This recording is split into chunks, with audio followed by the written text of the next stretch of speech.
तिरंगा गर्ल तंजीम। सभी की नज़रों में आज जयपुर में तिरंगा गर्ल छाई हुई है। क्यों? क्योंकि उसने एक मुद्दा ऐसा उठाया है जिससे कि देश में एकता का माहौल हो। समान नागरिकता, समान एकता, समान शिक्षा का अधिकार, सभी चीज़ें समान हो देश के अंदर, ऐसा ही जज्बा उस बच्ची के अंदर है, जो कि अहमदाबाद से जयपुर में आकर, राजस्थान के जयपुर में आकर अनशन पर बैठी हुई है। 5 दिन से बच्ची ने ना कुछ खाया है ना कुछ पिया है।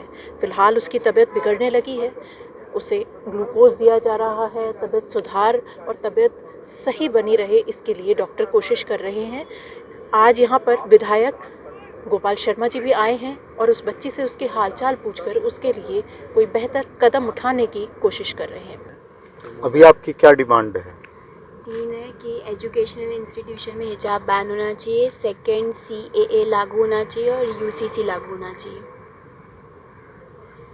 अगर कोई हिजाब पहन करके आए और स्कूल में आके उतार दे तो क्या दिक्कत है अपने को?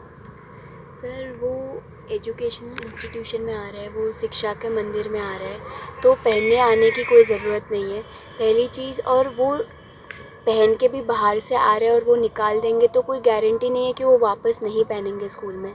वो थोड़ी देर बाद पहन भी लेंगे। और वो कल अगर वो हिजाब पहन के आ रहे हैं, कोई दूसरी लड़की हिंदू है तो वो अपना ड्रेस पहन के आएगी, तो ये तो गलत चीज़ है। वहाँ धर्म का प्रचार तो नहीं होना चाहिए। वहाँ एक शिक्षा लेने जा रहे हैं, इक्वालिटी सिखाई जाती है। स्कूल्स में भी यूनिफॉर्म्स इसलिए डाले जाते हैं कि बच्चा गरीब हो अमीर हो, उसे कोई डिस्क्रिमिनेट ना फील हो। नहीं, मैं आपकी भावना को ठेस नहीं पहुंचा रहा हूं, लेकिन मैं समझना चाहता हूं कि जैसे कोई व्यक्ति कुछ भी पहन करके कैंपस तक जाए और अंदर वहाँ का जो ड्रेस है उसमें रहे, तो अपने को क्या दिक्कत महसूस होती है? जैसे मैं ऊपर से नीचे तक कोई लबादा पहन करके कॉलेज के गेट तक जाऊँ और वहाँ अपनी ड्रेस उतार दूँ और कॉलेज में मैं अपनी ड्रेस पहन करके रहूँ जो वहाँ की ड्रेस है, उससे कोई आपत्ति नहीं होनी चाहिए। इसमें तो कोई नहीं उसके बाद बट अंदर जब बच्चा पढ़ने बैठा है तब वो हिजाब पहन के बैठा है, वो गलत चीज़ है।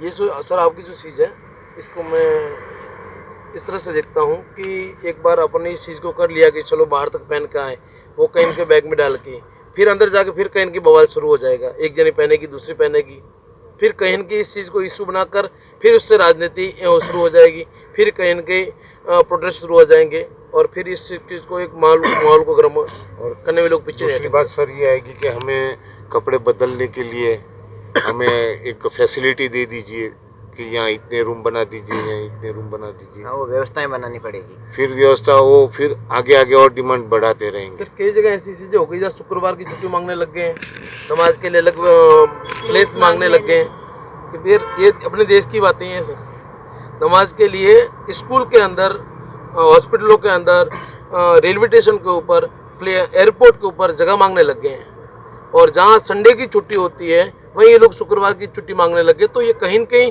देश के अंदर एक ऐसा माहौल पैदा करना चाहते हैं। इनका कोई ऐसा इशू, इनका एक ही उद्देश्य है, ये लोग आतंकवादी से प्रेरित हैं, ये लोग गजवाए हिंद से प्रेरित हैं। और हम इन लोगों के जो मंसूबों को नाकाम करने के लिए देश की मुस्लिम बेटी आज आगे आई है, तो हम लोग इसके साथ में खड़े हैं। सुप्रीम कोर्ट की तरफ से अभी तो कोई निर्णय तो नहीं आया है, परंतु उसमें अपने सुप्रीम कोर्ट के जो वकील साहब हैं, क्या नाम PIL दाखिल कर रखी है उन्होंने 2022 में सुप्रीम कोर्ट PIL दाखिल कर रखी है ऑलरेडी सुप्रीम कोर्ट में इसने 2000 और इस गुड़िया ने भी दाखिल कर रखी है सुप्रीम कोर्ट में। इस तो इंसिडेंट तो अभी हुआ है। आप आए सर, आपसे अनुरोध है, हमने वैसे मंत्री जी को भी मैसेज करवाया अभी, राज्यवर्धन राठौड़ साहब को, और विधायक बाल मुकुंदा सर जी को मैसेज करवा दिया है, वो भी पधार रहे हैं, विधायक साहब भी आ रहे हैं। देखो जो ड्राफ्टिंग तो बनी है CM साहब तक इस बात पहुंचा है कि 5 दिन हो गया इस बच्चे ने अनुग्रहण नहीं किया है। तो कोई भी ऐसी अनहोनी, गुजरात की बच्ची आ रही है, वैसे ये बच्ची तो देश की है, गुजरात की बच्ची यहाँ पहुंची है।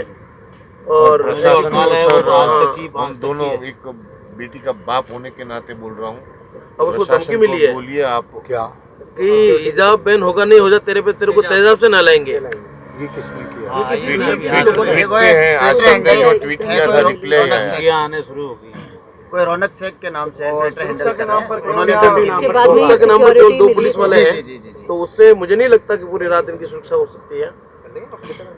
एक उसकी सुरक्षा सर, और दूसरी बात ये हम कि तो हमें चाहते यहाँ हैं बैठना कि permanent है। सुरक्षा- आज हमारा लास्ट दिन है परमिशन का, अब वो मान नहीं रही है तो उसको परमिशन को आगे बढ़ाने की आप व्यवस्था कर दीजिए। 5 दिन से बच्ची अनशन पर है, आपने बताया 5 दिन से वो कुछ इन्होंने खा पी बताया नहीं था रही है। मेरे मेरी सर से बात हुई तो मैंने सर को यहाँ का बताया कि इस बच्ची के बारे में बताया कि यहाँ पर आकर के उस बच्ची को भी संभालिए, क्योंकि सर के बारे में मैं वाकिफ़ हूँ कि हर कोई भी परेशानी हो, बच्चियों से जुड़ी कोई परेशानी हो तो सर बहुत जल्दी कोई कदम उठाते हैं। लेकिन 5 दिन से बच्ची भूखी है, प्यासी है, तबीयत उसकी ठीक नहीं है। इस चीज़ को क्या किसी और तरीके से भी इस प्रोटेस्ट को आगे बढ़ाया जा सकता है, या इस मांग को क्या किसी और तरीके से भी प्रशासन के सामने रखा जा सकता है? बात सुनिए, 5 दिन का समय 10 दिन में भी बदल सकता है। 1 दिन के अंदर सारी चीज़ें सब तैयार नहीं होती, ठीक है? तो अगर उस चीज़ को उस बच्ची की सेहत से जोड़ करके देखा जाए तो इसे आप कितना लंबा और खींच सकते हैं? मेरा अनशन तब तक जारी रहेगा जब तक ये मेरी तीनों मांगें स्वीकार नहीं की जाती। और दूसरी चीज़ कि अनशन के दौरान अगर मुझे कुछ होता है तो इट्स माय लास्ट विश कि मुझे अहमदाबाद में दफन किया जाए। एंड सेकेंड थिंग कि ये मूवमेंट यहाँ स्टॉप नहीं होना चाहिए। देशवासियों से भी मेरी अपील है और वो सब मुझे दुआ में याद रखें, ये भी मेरी अपील है। तिरंगे के प्रति सम्मान क्या उसमें लिपट कर ही दिया जा सकता है? ये मेरी आपसे एक पर्सनल राय जानना चाहती हूँ मैं। क्या तिरंगे को सम्मान हम उसमें लिपट कर ही दे सकते हैं क्या, या किसी और तरीके से भी दे सकते हैं? हर तरीके से तिरंगे को सम्मान दे सकते हैं। हर छोटा बच्चा भी कुछ भी कर सकता है। सेना में अगर कोई शहीद होता है तो वो भी तिरंगे पे लिपट के ही शहीद होता है। लेकिन तिरंगे से देश से प्यार है, तिरंगे से प्यार, देशभक्ति से प्यार है, तिरंगे से प्यार है। तो कहीं ना कहीं मैं जो कर रही हूँ सच्चाई के रास्ते पे कर रही हूँ, कॉन्स्टिट्यूशन के अंडर कर रही हूँ और देश हित के लिए कर रही हूँ। मेरा कोई इसमें पर्सनल इंटरेस्ट नहीं है। तो जो भी होगा मैं लड़ती रहूँगी। मेरे में जब तक जान बचेगी मैं लड़ती रहूँगी। ज़िंदगी की उम्र ही क्या है, मौत की उम्र क्या है? मौत की उम्र ही क्या है, 2 पल भी नहीं। ज़िंदगी सिलसिला आजकल का नहीं। तो ज़िंदगी बहुत छोटी है एंड उस पर अगर हम लोग, अब एक पीजे अब्दुल कलाम ने भी कहा है कि ज़िंदगी बड़ी नहीं, मतलब छोटी, मतलब आप लंबी मत चलाइयो। ज़िंदगी लंबी नहीं होनी चाहिए, बड़ी होनी चाहिए। बात करते हैं कि मोदी जी के मैनिफेस्टो में तीनों है, हमारे पास में मैनिफेस्टो होना चाहिए। कोई आए तो दिखा दें,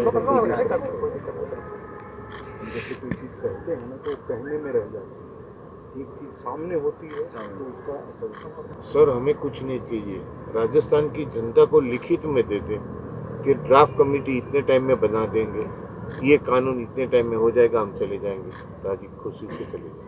हमारे लिए नहीं लड़ रहे, हम तो सबके लिए लड़ रहे देखिए हैं। एनआरसी और सीए जो है वो तो जो केंद्र करेगा उसमें राजस्थान साथ है, हाँ कभी भी अलग जाने वाला नहीं, यूसीसी में जैसे उत्तराखंड सरकार ने जो भी करा है तो वो राजस्थान सरकार कर सकती है। हिसाब के लिए भी सिर्फ निवेदन, स्पीच नहीं, कानून बना दीजिए। मदन दिलावर जी ने ये तो कहा ही है कि समान ड्रेस कोड लागू करें। संविधान को नहीं मानने वाले मंत्री जी की बात क्या मानेंगे सर? वो आपकी कानून तो बात बनाना पड़ेगा। वो सही है, लेकिन जो उन्होंने दिलावर साहब ने कहा है, उन्होंने खुद ही मेरे को बताया कि मैंने ऐसा कहा कि समान ड्रेस कोड लागू होना चाहिए। और ये मान करके चलिए कि इस दिशा के अंदर जो भी चीज़ कानून सम्मत होगी, मतलब मैं केवल बात के लिए बात नहीं कर रहा हूँ, ये वो काम कर रही हैं जो कि देश के आम नागरिक को करना चाहिए।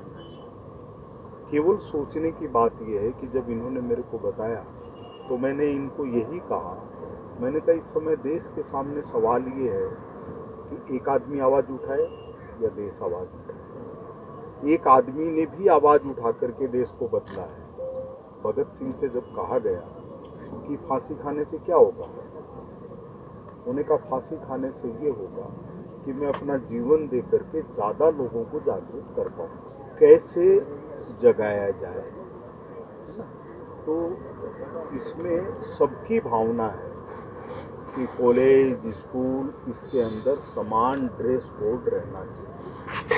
कोई भी चीज़ जो देश को बांटती हो वो बिल्कुल स्वीकार्य नहीं है। और आपने बच्ची ने वो काम किया है जो बहुत महत्वपूर्ण है, लेकिन उसका एक अवसर, उसका एक तरीका होता है कि जैसे माननीय मोदी जी आज प्रधानमंत्री हैं, कोई बात कहते हैं सारी दुनिया सुनती है, लेकिन अगर वो एक सिर्फ व्यक्ति होते और अपनी बात कहते तो इन्होंने उसका सूत्रपात कर दिया, लोगों को जगाने का काम किया। जहाँ तक धमकी देने की बात है, मैं चिट्ठी भी लिखूंगा जाके इनको, पुलिस वालों को, डीजीपी को, कि इस तरह की कोई चीज़ नहीं हो कि जिसमें जरा सी भी कोई आँच आए, और नहीं आने देंगे। सुरक्षा की पूरी व्यवस्था रहेगी। और जहाँ तक ये है कि कितने दिन तक बैठने दिया जाए, कितने दिन तक नहीं बैठने दिया जाए, ये प्रशासनिक विषय है, क्योंकि सरकार या कोई भी व्यक्ति है उसको ऐसे प्रतिभाशाली बच्ची के जीवन की भी सोचनी चाहिए। इसी चीज के लिए आए हैं। डबल इंजन की सरकार पर पूर्ण विश्वास है सर, और पूरी तरह से है ना, मतलब इतना बढ़िया काम किया है इन्होंने जिसके लिए कोई शब्द नहीं है। देश को एक करने के लिए अनशन के ऊपर बैठना ये पवित्र काम है, इसको हर एक नहीं कर सकता, एक दिन ही नहीं बैठ सकते। तो इसलिए भावना का पूरा सम्मान है। और मैं निश्चित रूप से जो हमारे शिक्षा मंत्री जी हैं उनसे बात करूंगा कि क्या रास्ता निकले, क्या वो करेंगे। और मेरे को पता नहीं टेलीफोन पर उपलब्ध हो जाएंगे क्या, नहीं तो अभी मिला के देखिए, मदन दिलावर जी का नंबर है तो। सर हम जहाँ रहते हैं 6-7 लाख मुस्लिम के बीचों बीच रहते हैं, और वहाँ बैठ के ये मुहिम हम चला रहे हैं। बहुत महंगी होती है वो बात। नहीं रोने नहीं, कोई नहीं, रोना नहीं है आमिर भाई, ये ध्यान रखना, अगर मैं आपके साथ ही नहीं आने वाला। अंदर से घुसकर गाय को बचाया है। हाँ, अगर ये आंसू निकले ना तो फिर खुद यहाँ बैठी है, लेकिन हम आपको विश्वास राजस्थान में तो कोई माई का लाल नहीं जो तुम्हारी नजर डाल दे। ऐसा कुछ हमें आश्वासन भी मिल जाए कि हम जब घर पे जाएं, क्योंकि ये माहौल जो यहाँ हमने बना के जा रहे हैं ना, वो हमें मालूम है कि वो हमें वहाँ भुगतना पड़ेगा, लेकिन छोड़ेंगे नहीं हम। ऐसी राष्ट्रवादी मुहिम तो चालू रखेंगे। काम है ना, ये बहुत बड़ा काम है। मॉर्निंग न्यूज़ इंडिया के साथ मैं बनी रहूंगी यूं ही आपके साथ। अंबिका, नमस्कार।